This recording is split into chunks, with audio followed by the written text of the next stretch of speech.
Well, hey, church leaders, welcome to the Slingshot Group podcast. I am Brian Taylor, Slingshot's Vice President of Worship and Creative Arts. And at Slingshot, we are passionate about helping you build remarkable teams through coaching and staffing.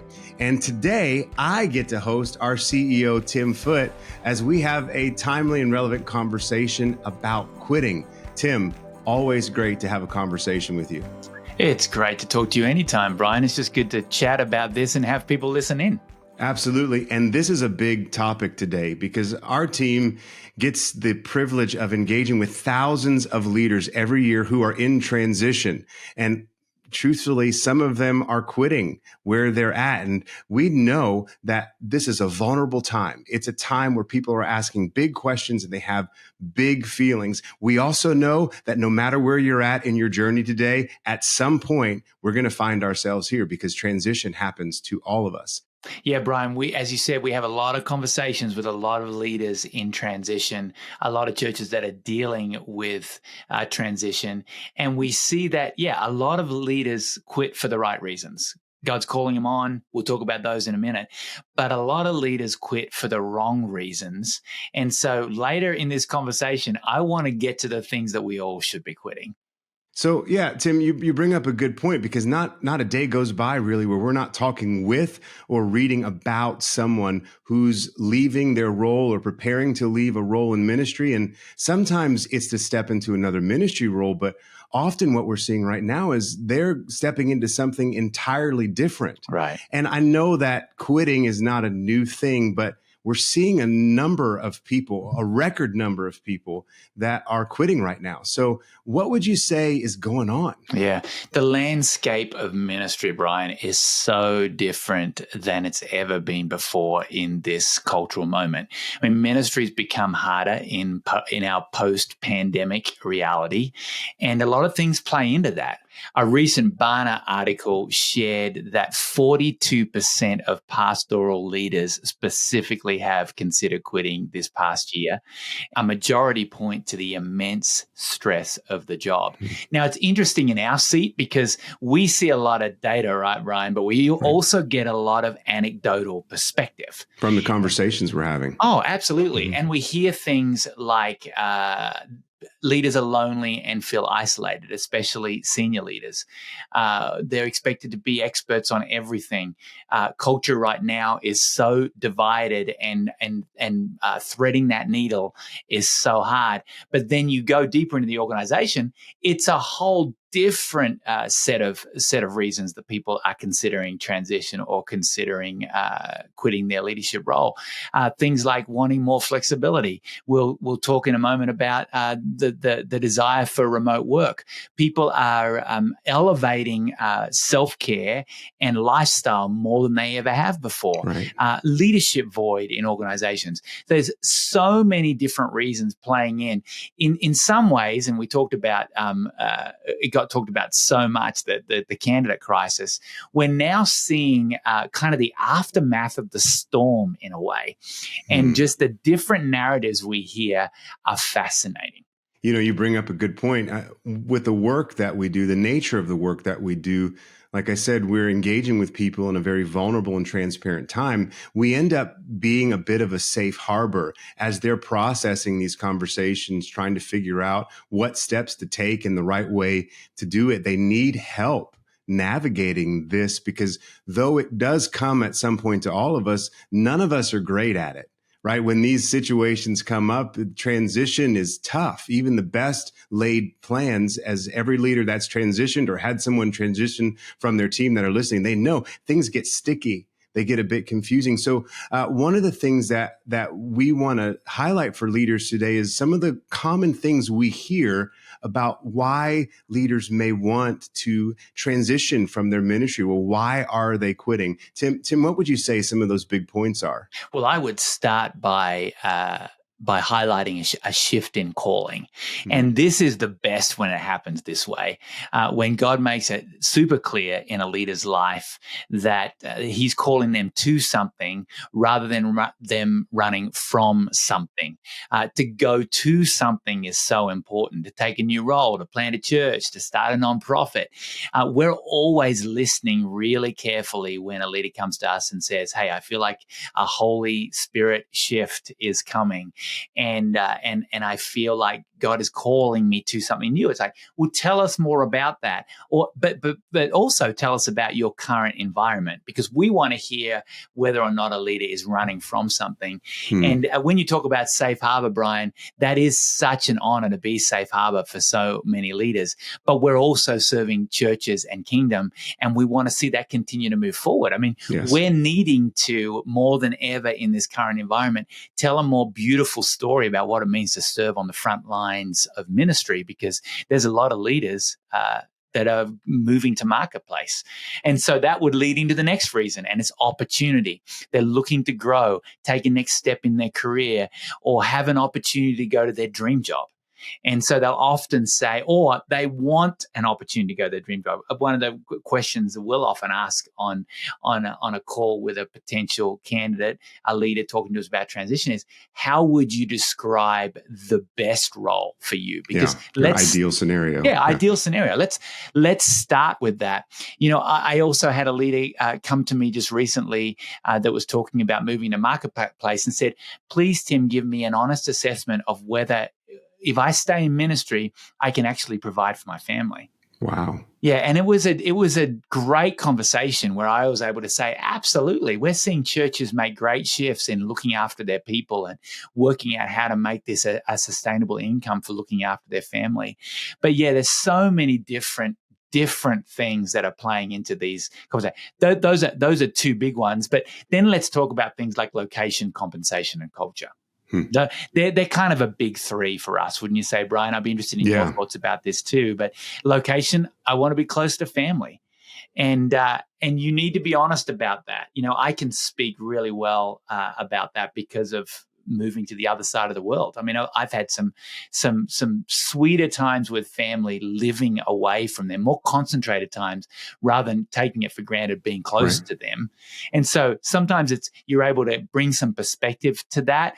Or have you thought about talking to your leadership about providing opportunity for you to visit family more often? I mean, leadership will often think creatively out of the bag to keep a leader, and to say, "Hey, you can visit family 2 or 3 times a year, and we can even help that happen if we can keep you on our team and help you continue to grow." We say there's always going to be organizations that offer more money and a sunnier zip code. And so you've got to work out where you bring the most value and where you can grow in leadership. Also, compensation. We're seeing that more than ever, right, Brian? Absolutely. And I think, you said that. And my first thing I thought about this conversation I just had with inflation and all the cost of living increases, how many senior leaders are struggling to keep compensation equitable when they're bringing in new leaders compared to the ones that are already on staff. This is a big issue. Yeah, absolutely. And it's, we're talking to a lot of leaders and contextualizing the facts that you need to look at the salary range of your organization, because it's going to cost you more to replace a leader. This is coming from a staffing group. It's going to cost you more to replace a leader. You need to invest in the great leaders you have, because you're going to have an added cost of going out to find leaders as well. And so we're seeing that as a big one. And then culture. They feel like they're in an unhealthy or toxic culture. We talk a lot at Slingshot about the difference between dysfunction and toxicity. There's dysfunction in every single organization. Right. You need to know the difference, right, Brian? Absolutely. Yeah. When that dysfunction kind of descends into something that's giving permission or it's being protected, then those are some major warning flags. But a lot of people misinterpret and mislabel dysfunction as toxicity. Yeah. Often we see leaders not quitting the organization, they're quitting the boss. Because leaders leave leaders And if you don't allow your talented leaders to lead in your organization, they will go and lead somewhere else. A recent Gallup article I read indicated that 50% of people quit their jobs to get away from their manager to improve their overall life at some point in their career. That's something for senior leaders to pay attention to if you're listening today. Identify the talent in your organization and give them new markers to hit. Help them grow. I mean, I had mentor and coach in my life that said, you won't be doing the same thing in 2 years' time. Yeah. Go new places, meet new people. We'll talk about that in a minute. But also leaders allowing opportunity for healthy lifestyle and prioritizing self-care. It goes back to location. Forbes did a study that indicated that nearly 40% of workers said that they would stay at their current company if they offered a remote or hybrid work setup. Something we've got to catch up to in the church space. And a lot of churches we work with are embracing that and allowing hybrid work days. But I would rather get flexible. As a leader, I would rather lead my leaders to flexibility rather than lose them. A lot of this is a point of friction with convention, right? There are ways that we've operated that just don't work the same way as they used to. And one thing, as you were talking, that was so clear to me is the need for conversation around all of these topics. Oftentimes, leaders or the people that are leading them kind of hold these things in. They keep them to themselves, and then you can't really do anything with it. In fact, that silence, it suffocates any hope of a better future together. And it's not until things erupt where you now have a situation where there's nothing left to manage. It's all been broken down. So even just the conversations and the openness to conversations around these topics, it's so important, right? At some point, all of us are going to find ourselves in a season of transition. All of us are going to have to quit. And statistically, we know that a large percentage of people that are maybe even listening today are currently considering transition at any given time. And so I wonder, what practical advice would you give someone who is asking the question, is it time for me to quit? Is it time for me to go? And they're processing the big feelings and the emotions that come along with such a major decision in their life, Tim. Yeah. I'd start with a Sunday school answer. And often Sunday school answers, Brian, are the best ones. Talk to Jesus. Because you want a sense of whether or not he's done with you in this current role. And that plays into a big question that we'll often ask with leaders considering transition or quitting their current role. And that is, are you released? And Brian, you say it best, actually. There's a difference between being released and being restless. Speak to that. Earlier on, one of our early ministry transitions, this was a question that we got asked. Do you know the difference? And at that point, I said, no, I don't know the difference. We had this stirring. There was something that God was doing. We couldn't figure it out, and we were restless. But that did not mean that God had released us from the assignment. And in fact, for us, what we had to do is walk out obediently the kinds of conversations that we needed to have, the conversations that we're talking about right now with our leaders, to get to the point where we had confirmation that God was sending us to something new. And a lot of times, because of our humanity, we can get restless. We can be in situations and we're right where we need to be, but that stirring happens in us. Sometimes it's avoidance. Sometimes it's conflict that we don't want to engage in. And sometimes it's God preparing us for a new assignment. So it's important for us to take the time to take stock, to measure where we're at with God, where we're at in our emotions, where we're at with our thought process and with the wise counsel that's around us, to know, are we restless? Is God just doing something so we'll pay attention, or is he actually releasing us into what's next? Yeah, that's good, Brian. Another thing I would suggest, it sounds pretty fundamental, but write down the positives and negatives about whether it's time to leave, or if you did leave, what are the positives and negatives? I was talking to a leader recently who was considering a promotion at another organization. So it would be a higher level of leadership. And that leader then made a list of why they like being where they are and the freedom that being in their current organization affords them, and what they get to do as an influencer outside of that organization that they wouldn't be able to do when they stepped into this new leadership role, because there'd be a lot of building that was required. And so it's really important to actually get it on screen or on paper, the positives and the negatives. And you think of tenure at an organization. We always say 10 years, that's worth several $1,000s in compensation, given the freedom that you get and the trust that you have to do some creative things with your life. So don't underestimate what to have been at a place 5-10 years and then start somewhere new. You want to be really thinking that through. Also, I would use the 10-year filter. In 10 years or at the end of my life, am I always going to wonder what if I hadn't taken this other opportunity or stepped out at that time or at that juncture? So I'd use that filter as well. Another thing that sometimes we'll suggest leaders do is actually write the resignation letter or email. Tell me about that. Yeah, write it and file it. I've counseled leaders before. Hey, write that resignation letter and send it to me and I'll hold it for you. Because that is a great exercise just to try it on. And I've had probably 3 out of 5 of those leaders stay where they were after writing that letter. Wow. Because it became real for them. The other 2 out of 5, it was affirming for them and confirming that this was what they needed to do. And then another thing too, you don't want to leave too early.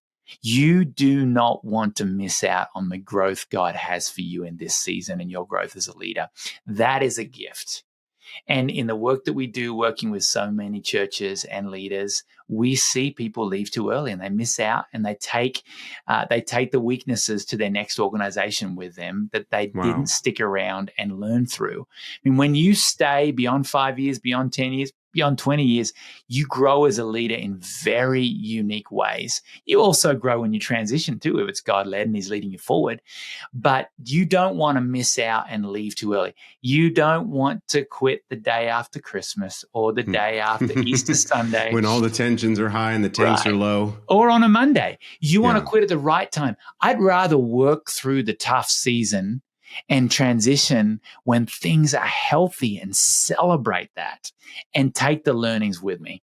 Absolutely. And it is always a blessing, right? When you can be healthy, even if you are transitioning. Once you've been able to see some of those things through, you've got the tenure, you've got the time.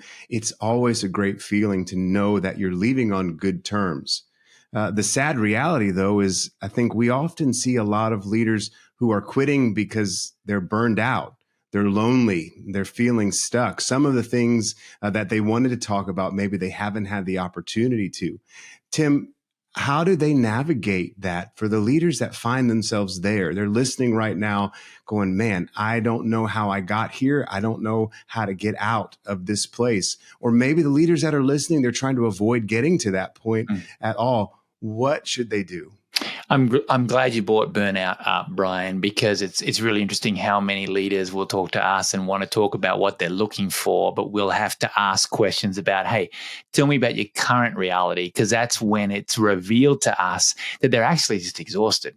And starting a new thing isn't the best thing right now. Because here's the deal, Brian, I think everybody listening today should absolutely quit, but not necessarily their ministry job. There's 5 things I think leaders should quit to avoid burning out, because we need healthy, energetic leaders leading churches right now. And here are those things. I think leaders should quit people pleasing and being liked over being helpful. Now, this is coming from a reformed people pleaser and harmonizer.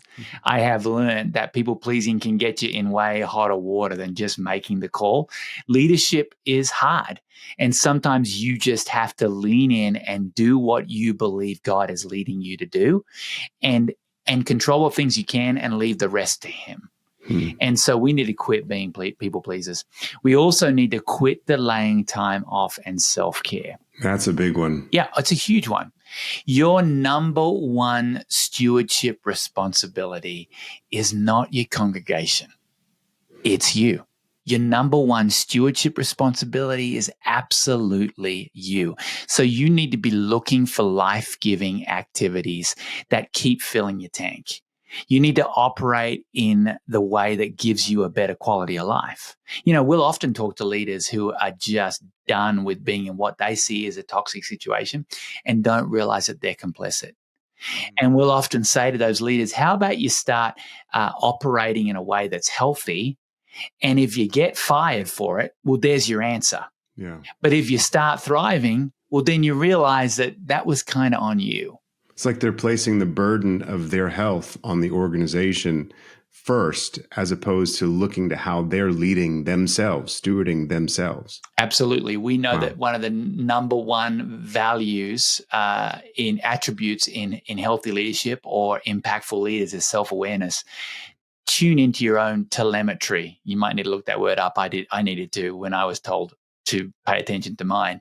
Telemetry. Understand what's going on for you and how stress is coming out for you and how your wick might be a little shorter. Like you might be flying off the handle at home or at some of the leaders or volunteers that you work with. Pay attention and quit delaying self-care. And you might think, oh, I'm too busy. Well, that's a bigger issue we should talk about. But you can carve out time in your schedule to do things that bring you life. So quit delaying that. Quit doing this alone. Take responsibility for your circle. We weren't designed to do ministry on our own. And that's why we're seeing a huge increase in cohorts, in local networking, in reaching out to coaches and to mentors. Too many senior leaders, and I'll speak to you directly for a moment, feel like they have to have all the answers. You go to a counselor or a therapist, and they'll often ask you when you're sitting there in their office, how many CEOs, which is sometimes what a lead pastor feels like of a church, how many CEOs sit in my office and think they know what they're doing? Zero. You need to do life with others. Get out, meet new people that are doing what you do. Yeah, at Slingshot Group, that's why we do coaching and we do cohorts, because we believe that every leader, no matter where you find yourself on a team or in an organization, every leader needs to have somebody in their corner that they can relate to, that they can connect with, that's in the same trenches that they are. As we place great leaders in remarkable teams, we want to help them continue to be great and healthy leaders. It's all part of it. Also, I would say quit delaying getting better and learning new things. Now, we touched on this a little earlier. I had a mentor and a coach that always say, go new places, learn new things. It causes you to grow. Listen to podcasts, stretch your thinking, go to gatherings that will cause you to think differently about things. This is your self-awareness. This is your self-awareness. Absolutely. This is your self-awareness applied. What are you learning about yourself and how do you make a difference? Right. It's one thing to just know something about yourself. It's a whole different thing to do something about it. Yeah. And getting better, learning new things helps you grow. Brian, there isn't a time that I haven't stepped into a gathering of people I didn't know to learn new things when I haven't learned a ton about myself. And so, quit delaying getting better and learning new things. We've all got to be getting better at what we do. And then finally, I would say quit listening to the wrong voices. I mean, we know in ministry what the definition of being a leader in ministry is that everybody knows how to do your job better than you do. Right. And so everyone else is going to have an opinion on how to do your job, but you get to choose who you listen to. I remember as a kid, as my parents prepared me for life, they would say, Timmy, you're going to get a lot of opinions in life. You choose which ones to take on board. That's the power that you have. But choose who you listen to. And then sometimes you're the unhelpful voice. Sometimes you need to quit listening to yourself, but start talking to yourself. And so that's kind of a contradictory concept.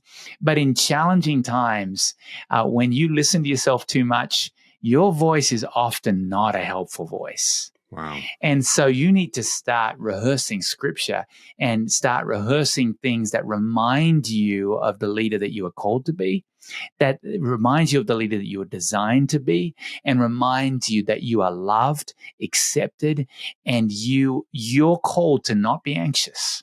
but to lead strongly and confidently. And so I would say that most importantly, listen to God and tune into His Spirit.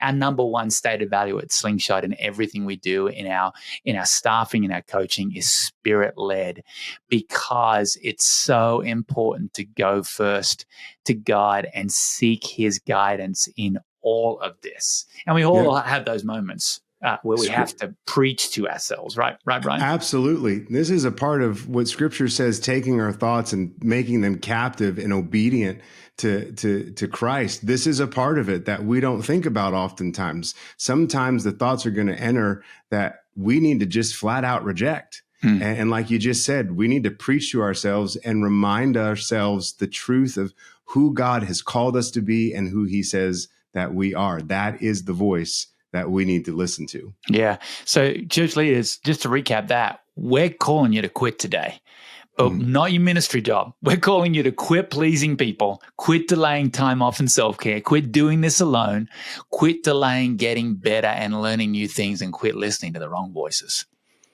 Tim, that's so good. And I hope that everybody listening is taking a moment to pause and reflect and choosing from that list, what's one thing that I need to decide to quit today before I get even to the major life decisions? What are some thoughts that I need to quit?